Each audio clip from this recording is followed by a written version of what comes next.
दिल्ली विधानसभा चुनाव के ताजा नतीजों और रुझानों से अब ये साफ हो गया है कि भाजपा यहां 48 सीटों के साथ ही 2/3 सीटें जीतने जा रही है। 1993 के विधानसभा चुनाव में भी भाजपा ने इसी तरह का प्रदर्शन करते हुए कुल 49 सीटों पर जीत हासिल की थी। उसके बाद 32 सालों का सूखा खत्म करते हुए भाजपा का प्रदर्शन उसी ट्रैक पर दोहराया गया है। दूसरी तरफ जीत की हैट्रिक लगाने वाली आम आदमी पार्टी को न सिर्फ सत्ता गंवानी पड़ी है बल्कि अपमानजनक हार का भी सामना करना पड़ा है। यहां तक कि पार्टी के सबसे बड़े नेता और आम आदमी पार्टी के संस्थापक और संयोजक पूर्व मुख्यमंत्री अरविंद केजरीवाल भी चुनाव हार गए हैं। आम आदमी पार्टी की इस हार से भाजपा तो गदगद है ही, मुख्य विपक्षी पार्टी कांग्रेस भी खुश है। दरअसल कांग्रेस आम आदमी पार्टी की हार से 3 बड़ी वजहों से अपनी खुशी का इजहार कर रही है। पहली वजह तो यह है कि जिस दल ने उसे हराकर दिल्ली की सत्ता छीनी थी, उससे सत्ता अब छिन चुकी है और उसे हराने और सत्ता से बेदखल करने में कांग्रेस ने बड़ी भूमिका निभाई है।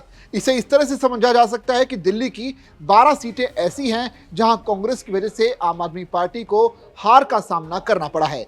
इनमें 2 सीटें तो ऐसी हैं जहां आम आदमी पार्टी के उम्मीदवार 400 वोटों से भी कम अंतर से हारे हैं। दूसरी बड़ी वजह यह है कि कांग्रेस को अब भविष्य में अपने जनाधार में इजाफा होने का अनुमान है, क्योंकि 2013 से उसके वोट परसेंटेज में जो गिरावट हो रही थी अब पहली बार चढ़ने लगा है। 2013 में कांग्रेस को 24.6% वोट मिले थे, जो 2015 में गिरकर 9.7% हो गए। 2020 में गिरकर और नीचे 4.26% पर चला गया, लेकिन 5 साल बाद उसे 2.10% की बढ़ोतरी हुई।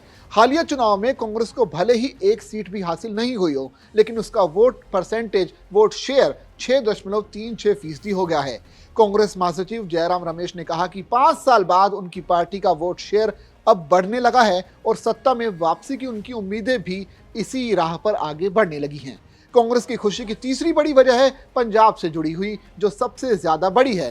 कांग्रेस को ऐसा लगता है कि दिल्ली में सियासी जमीन खोने के बाद अब पंजाब में भी उसका सफाया हो जाएगा, क्योंकि इस हार से न केवल पंजाब में आम आदमी पार्टी के अंदर गुटबाजी तेज होगी, बल्कि आम आदमी पार्टी के नेताओं और कार्यकर्ताओं का मनोबल भी टूटेगा और इसका फायदा आखिरकार कांग्रेस को ही मिलेगा, क्योंकि वहां भाजपा अभी भी बहुत कमजोर है, जबकि शिरोमणि अकाली दल तीसरे नंबर की पार्टी है।